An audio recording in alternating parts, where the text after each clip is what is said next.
আসসালামু আলাইকুম। হাসান খালেদ, সভাপতি, বাংলাদেশ তৃণমূল পার্টি।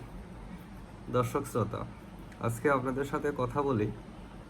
আপনারা জানেন, বাংলাদেশ তৃণমূল পার্টি সবসময় চেয়ে আসছে যাতে রাজনৈতিক কারণে কোনো নাগরিকদেরকে গ্রেফতার করা না হয় এবং ওই কটূক্তি এবং মানহানি এগুলোর বিষয়ে যাতে গ্রেফতার না করা হয়, তাদেরকে নির্দেশ দিয়ে বিচারের প্রক্রিয়া আনার জন্য সবসময় আমাদের দলটি বলে আসতেছে এবং সেটা আমরা ধারণও করি।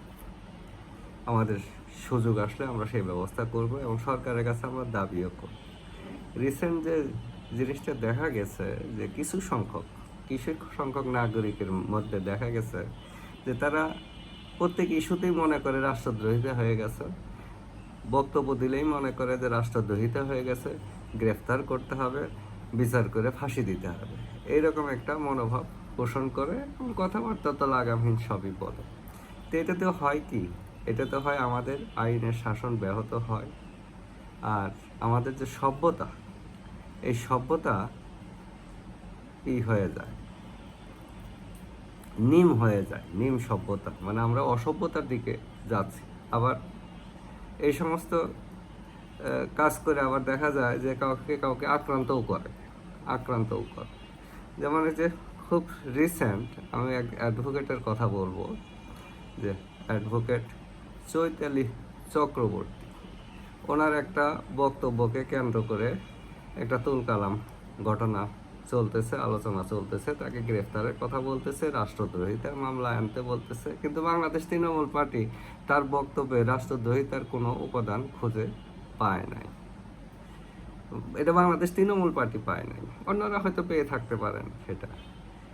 এখন সেই চৈতালি চক্রবর্তী একটা কন্ডিশনাল বক্তব্য দিয়েছিলেন একটা সমাবেশে। কন্ডিশনটা কী রকম?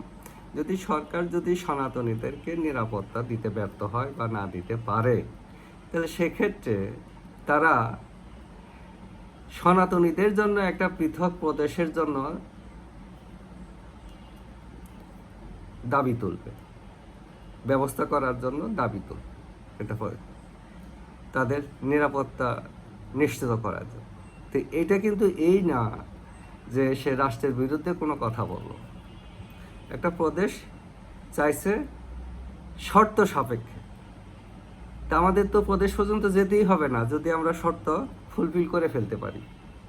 আমাদেরকে এখানে দেখা দরকার যে তারা নিরাপদহীন কিনা, তাদের নিরাপত্তা বিঘ্নিত হচ্ছে কিনা। যদি বিঘ্নিত হয়ে থাকে তাহলে সরকারের দায়িত্ব হবে তাদেরকে নিরাপদে থাকার ব্যবস্থা করে দেওয়া। আর একজন তো প্রদেশ একটা কেন, প্রদেশটা আমরা আরও চাইতে পারি। যেমন বাংলাদেশ তৃণমূল পার্টি চায় শাসন ব্যবস্থার বিকেন্দ্রীকরণ করার জন্য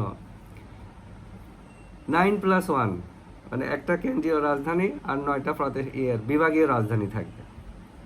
বিভাগীয় সরকার গঠন করা হবে এবং বিভাগীয় সরকার দেশ পরিচালনা করবে।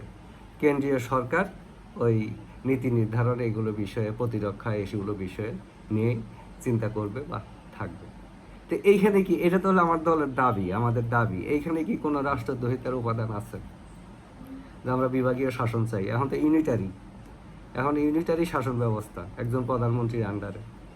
তখন তো ধরেন 9 জন মুখ্যমন্ত্রী থাকলো, একজন প্রধানমন্ত্রী থাকলো। একটা রাজধানীকে ভেঙে আমরা আরও 9টা, টোটাল 10টা রাজধানী হইল।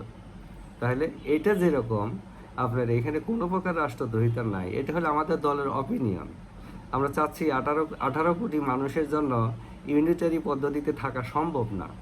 এই জন্য আমরা ছোট ছোট শাসন ব্যবস্থা, এই এরিয়া নিয়ে জনগণের জন্য কাম্য শাসন ব্যবস্থা গড়ে তোলার চেষ্টা করতেছি এবং চাই বিকেন্দ্রীকরণ। ঢাকা শহর তো অচল হয়ে গেছে। ঢাকা শহরে এত লোক, যদি বিকেন্দ্রীকরণ হয় দেখবেন ঢাকা শহরের লোক কমে গেছে। এটা তো বিএনপি মহাসচিবই বলতেছে যে এটা বসবাসের নেই, ইচ্ছাই করে না, তারই ইচ্ছা করে নাই ঢাকা শহরে বসবাস করতে। এরকম প্রত্যেকটা নাগরিকে কিন্তু বাধ্য হয়ে আছে তাদের জীবন জীবিকার কারণে।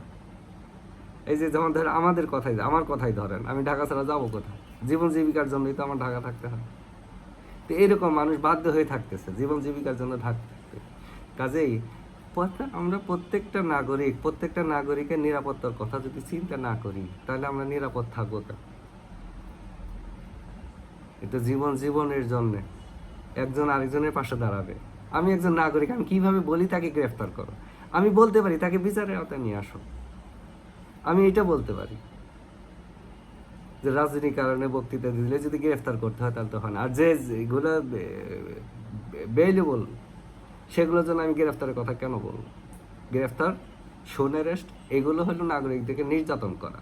তা আমরা ওইদিকে যাচ্ছি কেন? একজন নাগরিক আরেকজন নাগরিকের নিরাপত্তার কথা চিন্তা করব। এই যে অ্যাডভোকেট চৈতালি চক্রবর্তী কিন্তু তার কর্মস্থলেও কোর্টেও দেখলাম যে আক্রান্ত হয়েছে। এগুলো কিন্তু সমীচীন না, এগুলোকে পরিত্যাগ করতে হবে। ওই সুপ্রিম কোর্টে সব শিক্ষিত মানুষ, তাহলে উনি আক্রান্ত হলেন কেন? কাজে আমাদেরকে এই সমস্ত দায়িত্ব পালন করতে হবে। আর কথা বলার আগে একটু বুঝে কথাবার্তা বলি, তাহলে কোনো অনাসৃষ্টি হবে না। নাগরিকরা বক্তব্য রাখবেই। এই বক্তব্যগুলো কোনটা রাষ্ট্রদ্রোহিতা হইলো, কোনটা হইলো না, সেটা সরকারের অথরিটি আছে, দেখবে। তৃণমূল পার্টি আশা করে আমরা সবাই দায়িত্বশীল হব এবং একজন নাগরিকের নিরাপত্তার চিন্তা আরেকজন করব, এবং সকলেই আজকে 18 কোটি মানুষ ঝুঁকিমুক্ত থাকার চেষ্টা করব। যে যেখানে থাকি সুস্থ থাকি, নিরাপদ থাকি। ধন্যবাদ সবাইকে।